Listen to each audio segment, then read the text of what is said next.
வணக்கம் friend, welcome to DFC Samayal Kitchen. இன்னைக்கு நம்ம சேனலில் பார்க்க போகிற ரெசிபி வந்து ரொம்ப சூப்பரான சுவையான மலேசியன் ஸ்ட்ரீட் ஃபுட் அப்பம் பாலே. இது எப்படி செய்கிறதுன்னு உங்கள்கிட்ட காட்ட போகிறேன். இதோட ரெசிபியோட சீக்ரெட்டை பார்த்திங்கன்னா நம்ம போடுற அளவான பொருட்களும் இந்த வீடியோவில் காட்டுற செயல்முறையில் தான் இருக்குது. அப்போ தான் வந்து இந்த வீடியோவில் நான் சொல்கிற மாதிரி டேஸ்டான அப்பம் பாலே உங்களுக்கு கிடைக்கும். ஒரு வாட்டி நம்ம சாப்பிட்டோமா இன்னொரு வாட்டி சாப்பிட தோண்டும், அந்த அளவுக்கு ருசியாக இருக்கும். ஸோ இந்த வீடியோவை ஸ்கிப் பண்ணாமல் பாருங்கள். அதுக்கு முன்னுக்கு இந்த சேனலை இன்னும் சப்ஸ்கிரைப் பண்ணாதவங்க சப்ஸ்கிரைப் பண்ணுங்கள். பக்கத்தில் இருக்கிற பெல் பட்டனை தட்டி விடுங்க. அப்போ தான் நான் போடுற புது புது வீடியோ உங்களுக்கு உடனே வந்து சேரும். இப்போ அப்பம் பாலே செய்கிற முன்னுக்கு என்னென்ன பொருட்கள் தேவைன்னு வாங்க பார்க்கலாம். கோதுமை 200 கிராம், அப்படி இல்லாட்டி 2 கப் அளவுக்கு எடுத்துக்கிங்க. நிலக்கடலை 70 கிராம், அப்படி இல்லாட்டி 1 கப் அளவுக்கு எடுத்துக்கிங்க. முட்டை 1 எடுத்துக்கிங்க.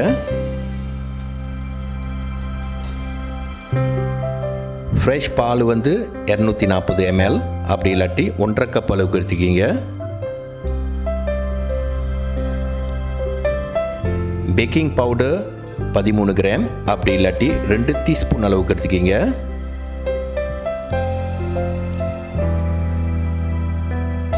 பேக்கிங் சோடா 2 கிராம், அப்படி இல்லாட்டி 1/2 டீஸ்பூன் அளவுக்கு எடுத்துக்கிங்க. உப்பு 4 கிராம், அப்படி இல்லாட்டி 3/4 டீஸ்பூன் அளவுக்கு எடுத்துக்கிங்க. வெள்ளை சர்க்கரை 70 கிராம், அப்படி இல்லாட்டி 5 டேபிள் ஸ்பூன் அளவுக்கு எடுத்துக்கிங்க. எண்ணெய் 20 கிராம், அப்படி இல்லாட்டி 3 டேபிள் ஸ்பூன் அளவுக்கு எடுத்துக்கிங்க. பட்டர் 25 கிராம், அப்படி இல்லாட்டி 2 டேபிள் ஸ்பூன் அளவுக்கு எடுத்துக்கிங்க. வெனிலா எசன் 3 கிராம், அப்படி இல்லாட்டி 1 டீஸ்பூன் அளவுக்கு எடுத்துக்கிங்க. எல்லோ கலர் வந்து 1.5 கிராம், அப்படி இல்லாட்டி 1.5 டீஸ்பூன் அளவுக்கு எடுத்துக்கிங்க. க்ரீம் ஸ்வீட் கார்ன் வந்து 60 கிராம், அப்படி இல்லாட்டி 3 டேபிள் ஸ்பூன் அளவுக்கு எடுத்துக்கிங்க. இப்போ வாங்க செயல்முறையை பார்க்கலாம். ஆரம்பிக்கிறவனுக்கு கோதுமாவும் பேக்கிங் பவுடரும் நல்லா போட்டு மிக்ஸ் பண்ணிடுங்க.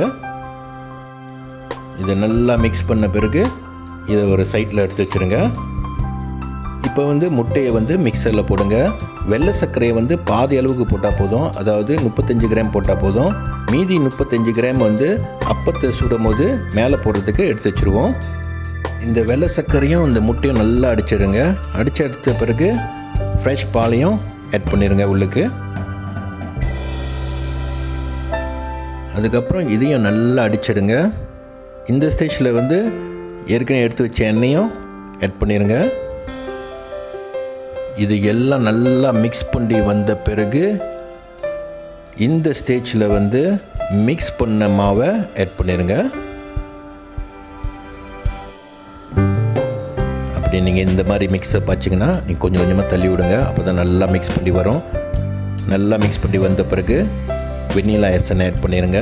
அது கூட வந்து எல்லோ கலரையும் ஆட் பண்ணிடுங்க. இந்த வெனிலா எசனும் இந்த கலரும் வந்து நல்லா மிக்ஸ் பண்ணி வந்த பிறகு கடைசியாக வந்து உப்பை ஆட் பண்ணிடுங்க. இப்போ இந்த மாவு வந்து நல்லா பதமாக அடிச்சிடுங்க. அப்படி உங்களுக்கு மிக்சர் இல்லைன்னா நீங்கள் கையில் கூட நீங்கள் அடிச்செடுக்கலாம். இப்போ பார்த்திங்கன்னா நம்மளோட மாவு வந்து நல்லா பதமாக அடித்து வந்துடுச்சு. இந்த ஸ்டேஜில் வந்து நம்ம மாவை வந்து பாத்திரத்தில் மாற்றிடலாம். இப்போ வந்து இந்த மாவில் போட்ட பொருட்கள்லாம் வந்து ஒன்றுக்கு ஒன்று கூடிய வரத்துக்கு 1 மணி நேரத்துக்கு எடுத்து வச்சுருங்க.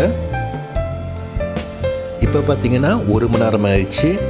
இந்த ஸ்டேஜில் வந்து ஏற்கனவே எடுத்து வச்ச பேக்கிங் சோடாவை வந்து தண்ணியில் கலந்து நல்லா கலக்கி அதுக்கப்புறம் வந்து மாவில் ஆட் பண்ணிடுங்க.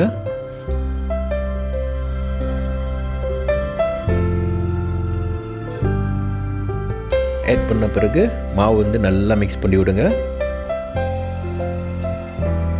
இப்போ பார்த்திங்கன்னா நம்மளோட அப்பம் பாலே மாவு வந்து ரெடி ஆயிடுச்சு. அப்பத்தை போடுற மண்ணுக்கு நன்ஸ்டிக் பேனை வந்து சூடாக்கிக்கிங்க. அதே சமயத்தில் வந்து அடுப்போட ஃப்ளேமை வந்து மீடியமில் வச்சுக்கிங்க. இப்போ வந்து ஒரு 3 கரண்டி மாவை போட்டு இந்த மாவை வந்து அப்படியே சுற்றி விடுங்க. அதுக்கப்புறம் வந்து ஒரு 2 நிமிஷம் அப்பத்துலேருந்து ஒரு பபிள் வர வரைக்கும் வெயிட் பண்ணுங்கள். இப்போ பார்த்திங்கன்னா நிறைய பபிளாக வந்துருச்சு. இந்த ஸ்டேஜில் வந்து ஏற்கனவே பாதியாக எடுத்து வச்ச வெள்ளை சர்க்கரையை வந்து அப்பத்து மேலே தூவி விடுங்க.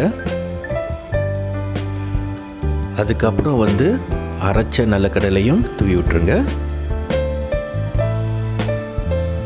அதுக்கப்புறம் வந்து க்ரீம் ஸ்வீட் கார்னை வந்து அப்பத்து மேலே அங்கங்கே ஆட் பண்ணி விடுங்க. கடைசியாக வந்து அப்பத்து மேலே பட்டரை ஆட் பண்ணிடுங்க. எல்லாமே போட்ட பிறகு 1 நிமிஷம் வந்து நல்லா வெந்து வரத்துக்கு மூடி வச்சுருங்க. இப்போ பார்த்திங்கன்னா 1 நிமிஷம் மேலே ஆயிடுச்சு. நம்மளோட அப்பம்பாலே வந்து நல்லா வந்துருச்சு. இப்போ இதை வந்து அப்படியே பாதியாக மடிக்கிறங்க. அதுக்கு மேலே வந்து பட்டரை தடி விடுங்க. அப்போ தான் நம்ம சாப்பிடும்போது ரொம்ப மெதுவாக இருக்கும்.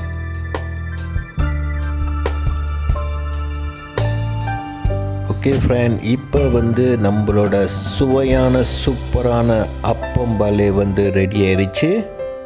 இந்த ரெசிபி உங்களுக்கு பிடிச்சிருந்துச்சுன்னா இந்த வீடியோவை லைக் பண்ணுங்கள், ஷேர் பண்ணுங்கள், மறக்காமல் இந்த சேனலை சப்ஸ்கிரைப் பண்ணுங்கள், பக்கத்தில் இருக்கிற பெல் பட்டனை தட்டி விடுங்க. அப்போ தான் வந்து என்னோடய புது வீடியோ வந்து உங்களுக்கு உடனே வந்து சேரும். மீண்டும் இன்னொரு புது வீடியோட உங்களை வந்து சந்திக்கிறேன். நன்றி, வணக்கம்.